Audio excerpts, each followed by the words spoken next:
이번에는 이미 여기서 우리 단위 벡터를 구하면서 연산을 한번 수행해 봤는데, 벡터하고 곱셈을 할 때 어떻게 수행하는지에 대한 그 내용을 좀 알 필요가 있겠죠. 즉 벡터하고 스칼라 값을 곱하면, 벡터는 숫자가 여러 개 있는 거고요. 보통 우리가 스칼라라고 표현하는 그런 그 양이 있는데, 이거는 벡터가 아니라 숫자 하나만 있으면은 벡터라고 안 불러요. 그거는 스칼라라고 불러요. 벡터는 숫자가 하나 이상이어야 돼요. 여러 개가 있는 게 벡터예요.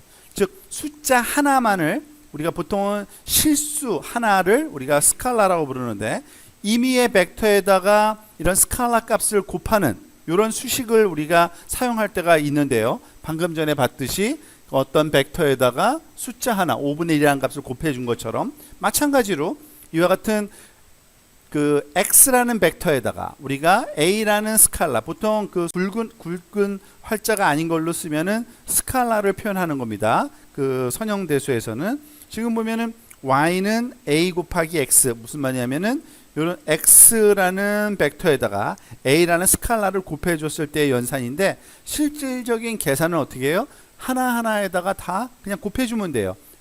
x1에도 a 곱하고 x2에다도 a 곱하고 xn번째까지 하나하나 돌아다니면서 곱해주면 되는 겁니다. 예를 들어서 아까 보고 있던, 우리가 계속 사용하고 있는 똑같은 그 벡터를 한번 사용해서요, 3과 4라는 값을 갖는 그 2차원 벡터, 특징 벡터에다가 5를 곱하면 어떤 값이 되겠어요?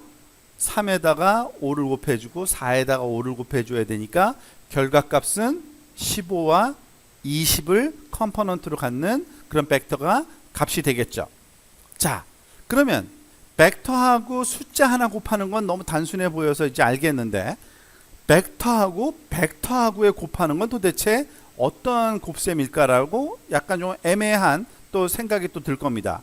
사실 곱하는 방식이 있어요. 그걸 보통 우리가 내적이라고 불러요. 벡터끼리 곱할 때 보통 이거를 dot product라고도 부르고 inner product라고도 합니다. dot product라고 하는 그 부르는 이유는 그 연산을 보통 이렇게 dot 점으로 찍어서 표현을 해요. x dot y는요, x라는 벡터와 y라는 벡터의 dot product 연산 또는 inner product 연산 또는 내적이라는 값을 계산하는 연산을 표현하는 그런 수학 기호입니다. 즉 사실은 이런 내적 또는 dot product를 표현하는 수학 기호가 여러 개가 있어요. 이렇게 써도 돼요. 보통 벡터를 콤마로 구분하고 그것을 이렇게 각진 괄호, 부등호 같은 그걸 감싸주면 요 두 개의 내적을 구하는 연산을 하라는 명령하고 똑같은 거고요. 선형대수학적으로는 하나의 벡터를, 열 벡터를 행으로 바꿔놓고 트랜스포즈 하는 거는 우리가 항상 모든 벡터는 이렇게 길이 방향으로 세워놓은 거를 표준 형태로 보기 때문에, 만약에 어떤 벡터를 트랜스포즈 했다는 얘기는 그게 얼마나 길인지 모르지만 그 길이만큼 옆으로 눕혀 놓은 거를 얘기를 하는 겁니다. 트랜스포즈, 아까 전치행 벡터라는 게, 즉 x를 이렇게 세워놓은 게 아니라 눕혀놓고 그 옆에 있는 y 벡터는 세운 다음에 그걸 곱해주는 거예요.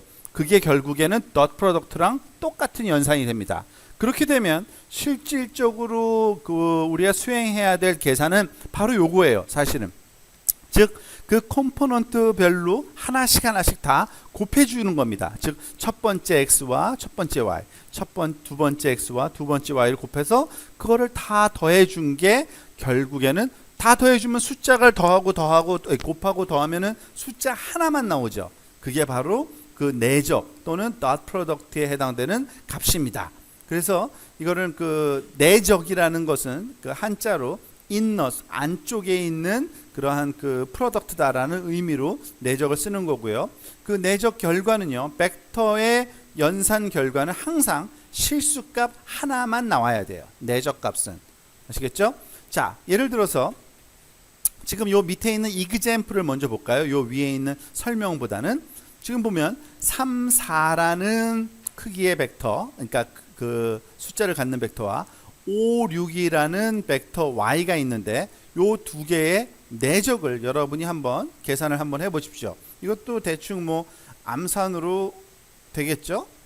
그 얘기 뭐예요? 3 곱하기 5를 해야 되고 3, 5, 15, 4 곱하기 6니까 4, 6이 24니까 39네요. 그죠? 39라는 값이 3 곱하기 5 더하기 4 곱하기 6 그러면은 39가 되는 거고요. 요 밑에 값을 한번 그 계산을 한번 해보실래요? 1, 0이라는 벡터와 0, 1이라는 벡터를 내적을 구했어요. 그럼 값이 뭐가 될까요? 0, 0, 0이죠. 자, 그런데 자, 이런 것이 굉장히 중요한 의미를 갖기 때문에 아주 그 트리비얼해 보이는 이런 이그젬플을 집어넣은 건데, 어떤 벡터는 내적을 구했을 때 0인 값을 가질 수가 있어요. 어떤 벡터는 내적을 구하면. 근데 그게 굉장히 중요한 의미를 가져요. 자, 볼까요? 지금 보면 두 벡터가 아까 우리가 그 벡터를 얘기할 때 기하학적으로 하면은 그림을 그 공간상에서 화살표로 이렇게 방향, 각도를 갖고 이렇게 그 화살표로 표현할 수 있었는데, 만약에 그 두 벡터가 우리가 내적을 구하고자 하는 두 개의 벡터 사이에 각이 일정한 각도가 있을 수가 있겠죠. 어떤 벡터든지 간에 이런 벡터와 또 다른 벡터 하나가 있으면 그 벡터와 벡터 사이를 이루는 각도가 항상 존재할 수밖에 없어요. 그죠? 같이 겹쳐 있으면 0이고 떨어져 있으면 일정한 각도를 갖겠죠. 만약에 일정한 각도가 주어지면 사실 이 내적 스칼라 값은 어떻게 또 계산할 수 있냐면, 이런 수식이 아니라 x라는 벡터의 길이, 아까 배웠던 노음 기호잖아요. 곱하기 y의 길이 곱하기 코사인 시타, 이렇게 계산해도 똑같은 이 내적값 c가 구해집니다. 자, 그런데 여기서 하나, 코사인 값은 우리가 알다시피 사인 값은 0부터 1까지 값이 왔다 갔다 이렇게 변하죠. 그죠? 항상 코사인 0도는 얼마예요? 1. 코사인 90도는 0이죠. 바로 그것 때문에 재밌는 현상이 일어나는데, 어떠한 벡터든지 간에 그 사이의 각도가 90도면 도트 프로덕트를 취하면 0이에요. 그게 바로 여기 밑에 지금 나와 있는 1, 0과 0, 1이라는 벡터를 계산을 하면은, 자, 이걸 한번 볼까요? 우리가 이 벡터를 지금 그림으로 한번 살짝 그려보면 너무나도 뻔한 거지만, 지금 x 방향으로 y 방향으로 축이 있을 때 1, 0이라는 그 벡터는 x 방향으로 1, y는 0인 요런 벡터죠. 그죠? 그리고 그 이게 여기선 이게 x라고 했으니까 요거를 그 쓰지 맙시다.